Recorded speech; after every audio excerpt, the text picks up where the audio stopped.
Bienvenidos a Radio Prismático, el espacio donde las historias se iluminan y la imaginación no tiene límites. Nos alegra tenerte con nosotros en este nuevo capítulo, listo para viajar a través de relatos que despiertan emociones y te llevan más allá de lo que conoces. Acomódate, relájate y prepárate para una experiencia única. En Radio Prismático, cada palabra es una chispa que enciende un nuevo mundo. Comencemos este viaje juntos. Audiolibro Poder oculto para problemas humanos. De Frederick Bells. Capítulo 8. Avanzando. La señora Beacley estaba paralizada de un lado a resultas de un ataque hemipléjico. Llegó a Long Beach, California, con una enfermera que la ayudaba a subir y bajar de su silla de ruedas. Al enterarse de mis conferencias en esa ciudad, me pidió que la visitase en el Hotel Robinson, donde permanecía. Me explicó que había padecido de este mal por varios años y que sus hijos la habían llevado a los mejores neurólogos, todos los cuales habían dicho que ya no podría caminar. Durante la conversación se aclaró que había quedado viuda y que algunos incidentes en su vida habían parecido tan desoladores que, en sus propias palabras, no supe cómo pude resistirlos. La visité 2 veces, explicándole nuestra teoría de los pensamientos originales y oré por ella. En mi tercera visita, la enfermera dijo tan pronto como entré a su habitación: la señora Beacley hace una nueva gracia que quiere mostrarle. La mujer bajó de la cama y permaneció de pie por varios minutos sin el apoyo de la enfermera. Me dijo: hace pocos días hice esto por primera vez desde mi ataque. La semana siguiente me dijo: le voy a mostrar a usted otra nueva travesura. Repitió lo que ya había hecho antes y entonces anduvo cojeando alrededor de la cama sin apoyo, solo tocándola a veces. Después dio una vuelta por la habitación, deteniéndose en algunos pasos y tentaleando para mantener el equilibrio tocando algunos muebles. La curación espiritual da la independencia espiritual. Yo no le había pedido que caminara. Nunca le digo a nadie: ahora que está usted bien, levántese y camine. No digo al diabético que coma azúcar, ni al paciente de úlcera que coma apio y chícharos u otro alimento fibroso. Mi trabajo con la gente no entra en la práctica de la medicina, consiste en explicar el principio, orar con ellos y dejarlos que se procuren su propia salvación. Una vez que se ha entendido el principio, cualquiera puede usarlo. De esa manera no depende de mí, se hacen espiritualmente autosuficientes. Estas gracias que la señora Beacley estaba aprendiendo procedían enteramente de su propia volición. Así siguió la cosa por un par de meses y ya se disponía a salir de nuevo para su casa en el Medio Oeste. Todavía cojeaba al andar, pero había hecho notables progresos. Unos días antes de salir, su hijo telegrafió que estaría en California y que llegaría a Long Beach para pasar unas horas con ella. La señora Beacley, al saber la hora exacta de la llegada, lo esperó con su enfermera en un lejano rincón del vestíbulo. Su hijo llegó, se encaminó a la oficina y preguntó por ella. En esto las 2 señoras se levantaron y caminaron despacio hacia él. Su hijo volvió la cabeza y la vio sin silla de ruedas, ni muletas, ni ningún otro apoyo. Sus ojos se dilataron por el temor y dijo asustado: madre, ten cuidado, y se dirigió a darle su apoyo. Ella lo apartó con un ademán y dijo: vamos arriba, a mi habitación, y hablaremos. Pero madre, no puedo creer lo que veo. ¿Qué es lo que has hecho? ¿Qué tratamiento te han aplicado? Temo que no te parezca bien. He logrado estos resultados con oraciones, dijo ella. A lo que replicó él: no me importaría si lo hubieras conseguido por el mismo diablo, mientras yo vea que caminas. La curación de la señora Beacley se produjo cuando se despojó del pensamiento originario de sobrecarga. Recordemos que su propia frase refiriéndose a sus molestias fue: no sé cómo puede aguantarlas. Se vio a sí misma como inadecuada, en peligro de verse ahogada por los incidentes de la vida. La sensación de sobrecarga no es infrecuente entre los seres humanos. Mucha gente que se halla en este estado mental solitario, desesperado, sintiéndose completamente solo en el universo, hijastros del destino, responden con expresiones de desesperación tales como no puedo resistirlo o esto es más de lo que puedo soportar. William Hanley debe haberse sentido amenazado por este estado mental cuando le habían amputado un pie y tenía sobre sí la amenaza de perder el otro.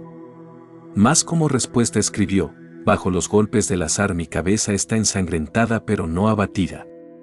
Su poema Invictus ha llegado a ser una inspiración para muchos que están amenazados por el pensamiento de sobrecarga. La primera cosa que había que hacer ver a la señora Beakley era esta: el cuerpo está rodeado continuamente por la corriente de pensamiento que emerge del cerebro.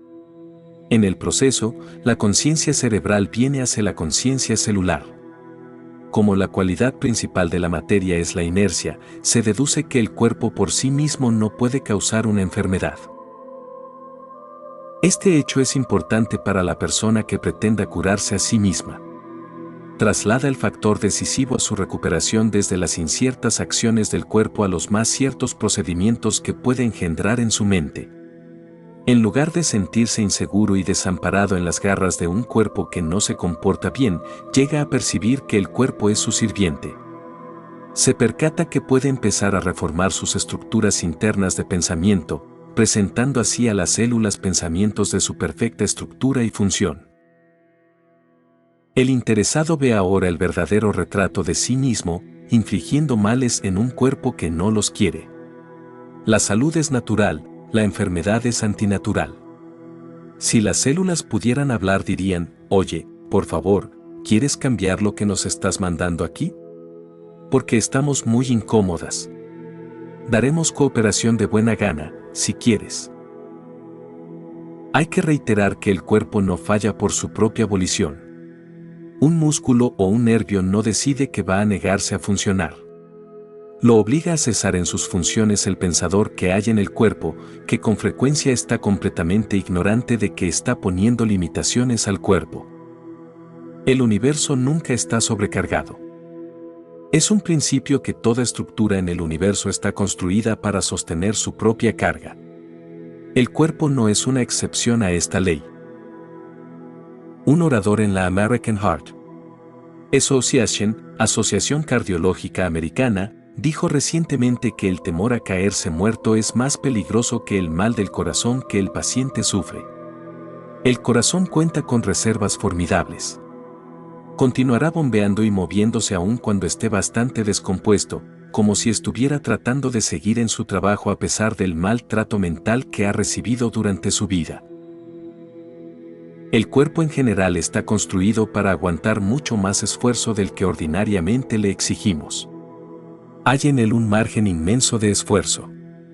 Cualquiera de los órganos pares, como los riñones o los pulmones, sostendrán fácilmente el organismo si alguno de ellos queda inutilizado.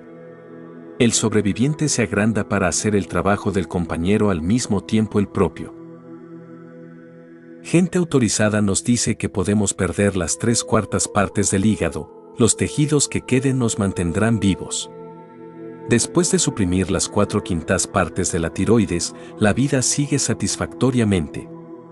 Pueden desaparecer 9/10 partes de las glándulas suprarrenales sin poner en peligro las funciones vitales. Muchos de los órganos cuentan con 10 o 15 veces su capacidad. El hombre se preocupa mucho por el cuerpo. Si él pudiera pensar independientemente, podría preocuparse por esta tímida que lo habita y lo domina. La señora Beakley tenía este inmenso margen de seguridad en sus músculos y nervios, pero lo agotó al dejar escapar su valor y su esperanza.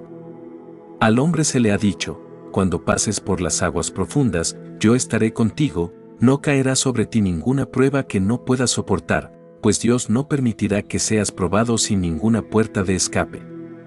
Estas son las garantías de Dios contra la sobrecarga. Pero el hombre las olvida cuando las tormentas de la vida rugen a su alrededor. Se espanta. Tiene constantemente ante los ojos visiones de tragedias. Se ve a sí mismo abrumado, hundido, destruido. Su imagen total es nunca podré resistir esto. Es la imagen completa de la sobrecarga. El cuerpo no sabe nada de sobrecarga. Sus bravos recursos se muestran en la manera como se adapta a esfuerzos excesivos o a la carencia de alguna de sus partes. Si se bloquea o corta un vaso sanguíneo, enseguida empezará a formar nuevos canales para salvar el bloqueo. Pero día tras día, si acaso mes tras mes, se le entrega este cuadro mental de insuficiencia por alguien cuya falsa creencia en la sobrecarga es persistente. Llega el momento en que el cuerpo tiene que sucumbir a la continua presión del pensamiento de sobrecarga. Ya no puede mantener sus defensas, estas se desintegran unas veces deprisa y otras despacio. El hombre, el pensador y reflexivo, se pregunta por qué tiene que sufrir, inocente del hecho de que él mismo ha atraído esto sin saberlo. La vida no puede abatirnos. El pensamiento de sobrecarga es impío. El Dios infinito no sabe nada de sobrecarga y no la teme. La persona que tiene miedo de verse abatido por toda la vida, resignándose a la enfermedad porque es voluntad de Dios, es impío. Empezamos con la suposición lógica, de tal padre, tal hijo. El hombre debe cultivar las actitudes hacia la vida que Dios sostiene. Si es lector de la Biblia, lo puede hacer por las promesas de las que está lleno ese maravilloso libro. O puede hacerlo leyendo el segundo libro de Dios, la naturaleza. Porque la inteligencia infinita se revela a diversas personas de diferentes maneras. Johann Kepler dijo, descansado de sus estudios de los movimientos de los cuerpos celestes: «Oh Dios, estoy pensando tus pensamientos según tú». El principal requisito para curarse es que el hombre establezca contacto con algo más grande que él. Este ha sido siempre el secreto del poder. Los alcohólicos anónimos han demostrado que es el secreto para liberarse de la bebida excesiva. No tratan de definir a Dios ni de afiliar a un hombre a un determinado sistema de creencias religiosas, pues los hombres en todos los sistemas religiosos han encontrado a Dios por diferentes senderos. Lo que es importante para el individuo es que establezca la clase de contacto que se adapte a su tipo de mentalidad y educación religiosa. Cuando uno sabe que hay algo dentro de sí que es más grande que cualquier cosa que pueda enfrentársele, la vida no podrá nunca vencerlo. Puede aguantarlo todo, someterse a todas las pruebas y salir triunfante. Yo aprendí esto hace 40 años. No solo me condujo a mi curación, me dio un concepto luminoso de la vida que me ha conducido por encima de algunos problemas difíciles en años subsecuentes. La imagen de la sobrecarga es una mentira. Pero si se cree, esta mentira actuará para confirmarse a sí misma. Producirá efectos destructivos en los negocios y en el cuerpo. Estos retoños del pensamiento originario participarán de sus características y puede uno esperar cualquier cosa, desde postración nerviosa hasta la bancarrota. Por otra parte, la verdad nos hará libres. La verdad es que el hombre tiene el derecho de manifestar en él mismo las condiciones que reflejan la perfección de Dios. Las semillas de la perfección están dentro del hombre, su interés consiste en permitir que fructifiquen. Sé perfecto como tu Padre en los cielos es perfecto. Este mandato ha sido siempre un tropiezo para el hombre que ha luchado siempre. Este ha pensado que Dios está pidiendo lo imposible. Pero tenemos que colocar primero este problema en el mundo del pensamiento. Piensa en ti mismo que eres perfecto, como tu Padre en el cielo piensa de él y de ti como manifestación suya, como perfecto. Ninguno de nosotros llega a la perfección aquí, pero el levantar la vista a la inmaculada perfección del Padre nos librará de los efectos de una creencia en la sobrecarga. Dios piensa su adecuación por medio de nosotros. He aquí un tratamiento por oración que muchos han encontrado efectivo. Yo sé que mi cuerpo fue creado como un instrumento perfecto para toda la adecuación de Dios. Todos los músculos y nervios del cuerpo lo saben. Está en su naturaleza el realizar fielmente todas las funciones con facilidad y competencia. Dios infinito no ha visto nunca nada que pudiera resistir su movimiento. Nunca ha tenido el menor escrúpulo respecto a su habilidad para soportar la carga de todo el universo. Todas las estrellas y los planetas son manejados con facilidad y sin esfuerzo en su marcha por el espacio. A pesar de ser vertiginosamente pesados, son como motas de algodón en sus poderosas manos. Su mente es mi mente, sus cualidades son las mías. Su aplicación sin esfuerzo a las cargas pesadas es también mía. Él es mi fuerza, porque Él piensa a través de mis pensamientos. No es posible que nada me pese o me hunda porque entonces estaría sobrecargando al Padre en los cielos. Esto no es posible. Me enfrento al momento más negro de mi vida con su valentía. No hay en mi deseo de encogerme o huir de la carga que tengo que llevar. Aún la prueba más pesada no podría sobrecogerme, porque el Padre que está en mí hace el trabajo. Me permito descansar en la quietud de Dios en mí, porque Él en mí es más grande que cualquier cosa en el mundo exterior. Todas las células de mi cuerpo dan su asentamiento a esta oración y responden a la nueva corriente de energía espiritual que viene directa del Padre. Mientras escribía estas páginas, recibí una alegre llamada telefónica de una persona cuyo colon caído había vuelto a la normalidad y cuyas hemorroides no son más que venas que han sucumbido ante la imagen de sobrecarga. Un colon caído sufre el mismo peso. El hombre me informa que ha disuelto su creencia en la sobrecarga y está permitiendo que Dios piense su adecuación a través de él. El problema del alcohólico. El señor y la señora Alcoa vinieron a verme un día cuando yo estaba dando unas conferencias en San Francisco. Eran alcohólicos. Eran una pareja sensitiva, inteligente, muy avergonzados de su vicio. Él había tenido algunas dificultades con la policía y le habían quitado la licencia para conducir. A ella se le había presentado una seria enfermedad en el hígado. Se habían sometido a algunas curas, habían colocado letrero en varias habitaciones de su casa declarando, "No tocaré ese brebaje", y otras frases ampulosas. Habían asistido a excelentes sesiones de Alcohólicos Anónimos, habían orado con el cura de su parroquia y los habían convertido en algunas reuniones de su propaganda religiosa. Habían probado todos los medios que se les ocurrieron, pero el viejo vicio reaparecía.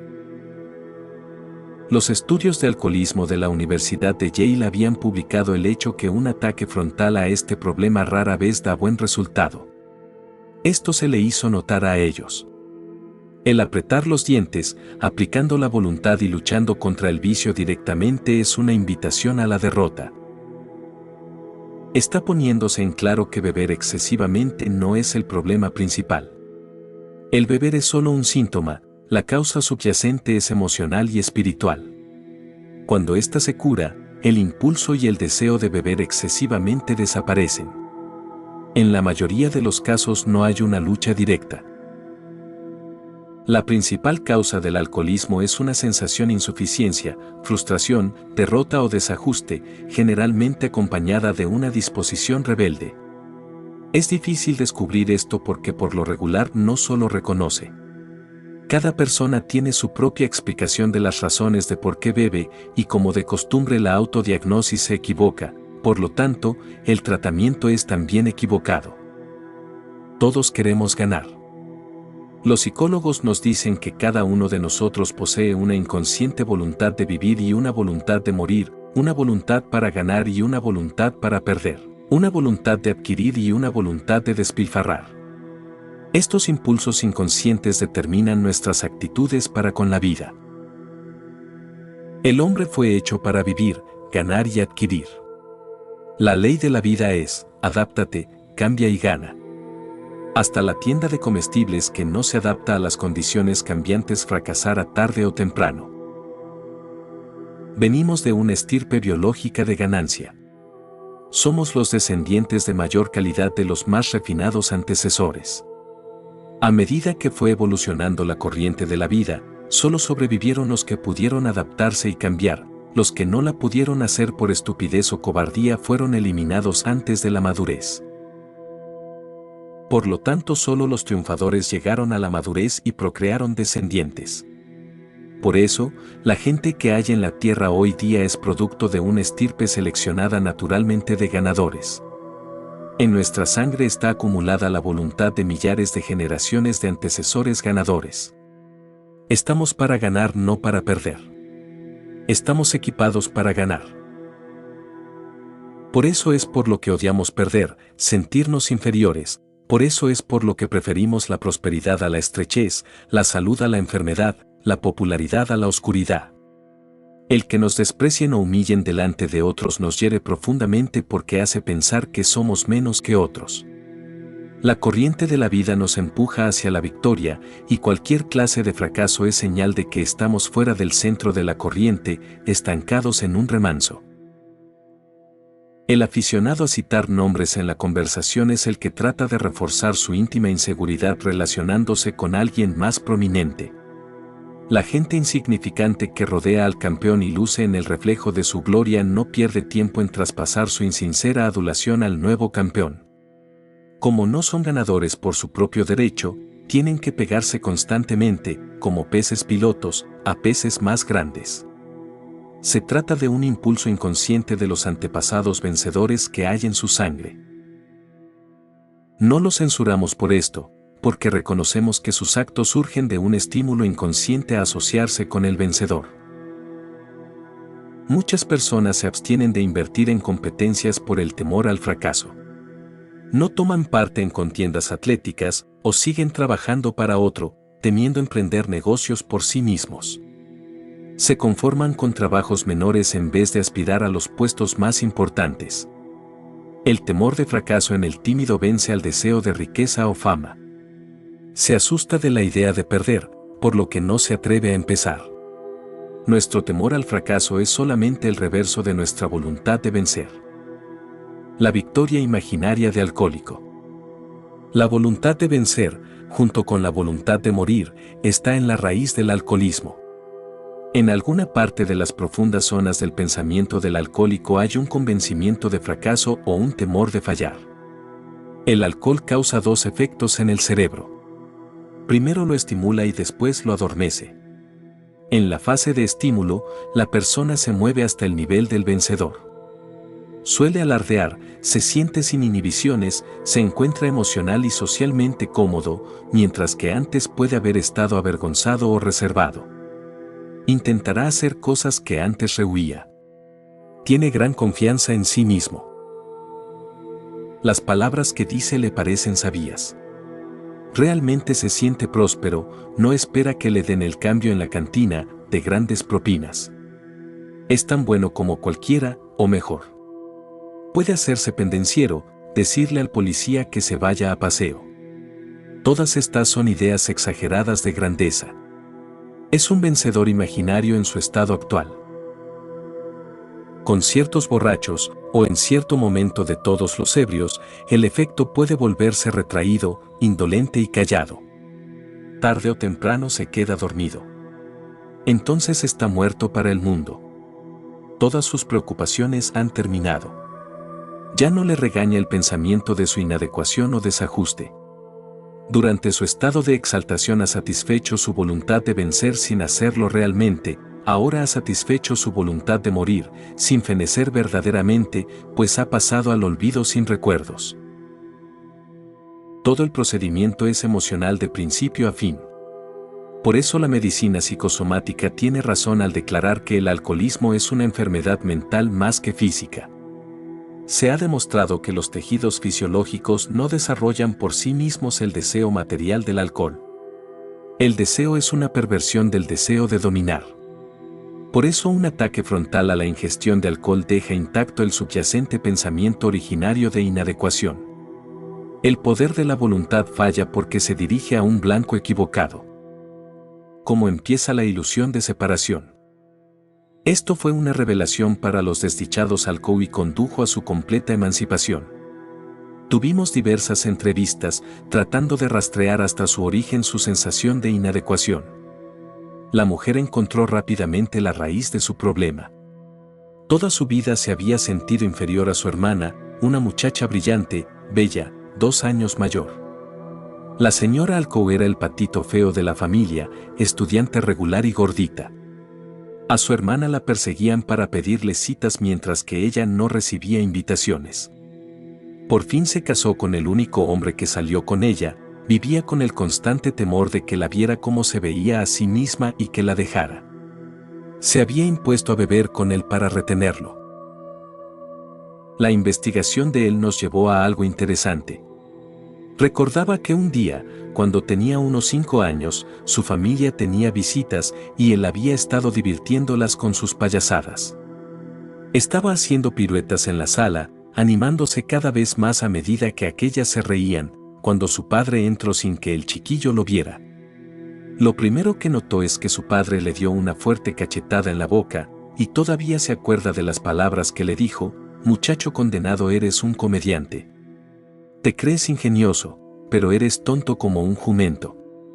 Vete y lávate ese pescuezo tan sucio». El golpe inesperado y lo áspero de las palabras se le clavaron en lo más profundo de su memoria. Me dijo que aún en años posteriores se despertaba en la noche temblando al recordar la escena. Siempre se había preguntado por qué rehuía las competencias. Cuando se enojaba podía luchar y vencer a muchachos mayores y de más peso, pero cuando el profesor de atletismo en la universidad lo vio pelear y le rogó que entrase en el torneo de boxeo por el honor de la escuela, casi garantizándole que ganaría, él no aceptó la proposición. Se dedicó a vender en Chicago y alcanzó notables resultados. A los 3 años le ofrecieron la gerencia de la sucursal de su empresa en Detroit, posición de prestigio y de mayores ingresos, pero la responsabilidad lo asustó. Rechazó la propuesta, pero se sorprendió al notar que odiaba al individuo que había aceptado ese trabajo. Por ese tiempo, siguió bebiendo cada vez más hasta que llegó a ser un problema. Por cierto que estaba bebido cuando hizo proposiciones a su mujer y no tuvo el valor de ofenderla retirándose cuando se dio cuenta de lo que había hecho. No obstante, las habilidades innatas habían sostenido su amor durante años. Parecían idealmente hechos el uno para el otro. El espacio me impide detallar la caída de esta pareja. Él perdió su buen puesto y recorrieron el país de costa a costa, a veces saliendo adelante, pero con más frecuencia pasando apuros. Lo que hace el alcohol lo puede hacer mejor el pensamiento correcto. Durante nuestra entrevista hablamos de que bajo la influencia del licor él sentía que podía dominar al mundo. Le demostré que esto probaba la capacidad de su mente para elevarse a ese nivel. Podía alcanzar de nuevo ese nivel sin la influencia del alcohol. El paso siguiente sería averiguar qué especial serie de ideas le devolverían rápidamente su innato sentido de adecuación y suficiencia. Era un hombre inteligente y cooperó bien cuando trazamos su plan. Primero se midió físicamente con otros hombres. Con 1,80 m de estatura, bien desarrollado, bien parecido, se hallaba sobre el promedio de los hombres que conocía. Sabía que podía hablar bien. Podía vender y era sincero al hacer la presentación de un artículo. Se sentía superior a muchos vendedores en estos requisitos. Recordó sus anteriores triunfos. En años recientes este recuerdo lo había amargado. Había sentido como que se había separado para siempre de sus proezas. Pero ahora empezó a cultivar un cálido sentimiento hacia aquellas, como si fuera todavía el centro de ellas. Para eliminar su resentimiento, se habló a sí mismo del individuo que había ocupado el puesto de gerente en Detroit, diciéndose lo buena gente que había sido ese hombre y deseándole el mejor de los éxitos.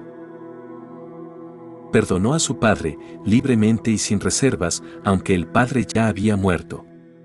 Bendijo su memoria. Hizo lo mismo respecto a varias personas con quienes se había resentido en el curso de los años. Hizo una perfecta catarsis mental. El hombre nacía de nuevo. El infinito tiene cuidado de lo suyo. El señor y la señora Alcoa hicieron los mayores esfuerzos para sumergirse en la belleza.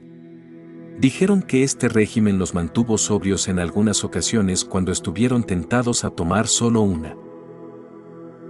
Viviendo de esa manera, encontraron que el resultado natural de sus vidas era la alegría. En años anteriores no habían reído mucho, por lo que cultivaron cuidadosamente el espíritu de la felicidad. Si tenían que rechazar las ofertas de algunos vendedores ambulantes, lo hacían jovialmente, sin severidad. Aprendieron a ver el lado cómico de las cosas que en otras ocasiones hubieran considerado como tragedia. Algunos de estos procedimientos pueden parecer de poca importancia, pero una amplia conciencia se forma de muchos detalles y los zorritos echan a perder las viñas.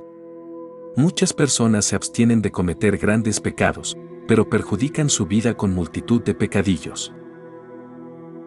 El motivo de por qué el señor y la señora Alcoa siguieron estos procedimientos es más importante que los hechos. Resolvieron no impedir el flujo de ninguna de las cualidades de Dios a través de sí mismos hasta donde fuera humanamente posible. Creían que no tenían que luchar y esforzarse para reproducir las cualidades de Dios en sus vidas, de todos modos, el infinito trataba de hacer esto constantemente. Todo lo que hicieron fue permitir a Dios expresar su naturaleza por mediación de ellos.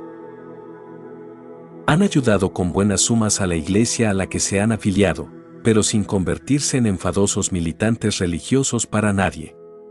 Sus vecinos los reciben como una pareja bien equilibrada. Él ha llegado a ser un gran vendedor. Desde que cambiaron han pasado 11 años de verdadera vida. ¿Ha dicho usted alguna vez? No puedo soportarlo, ¿ha dicho usted alguna vez? Esto es más de lo que puedo sufrir. Esa clase de expresiones indican que le está dominando el pensamiento originario de sobrecarga. Piense. Soy competente para cualquier cosa que pueda suceder. Nada es demasiado para mí, porque nada es demasiado para Dios, cuyos pensamientos se albergan ahora en mi mente. Y así llegamos al final de este fascinante viaje sonoro. Gracias por acompañarnos en esta nueva edición de Radio Prismático, donde exploramos historias que iluminan la imaginación. Esperamos que hayas disfrutado cada momento tanto como nosotros disfrutamos compartirlo contigo. No olvides seguirnos para más relatos, reflexiones y aventuras. Hasta la próxima, donde nos encontraremos nuevamente bajo la luz de nuestro prisma sonoro. Que la magia de las historias te acompañe siempre. Hasta pronto, y que el próximo viaje te encuentre listo para escuchar.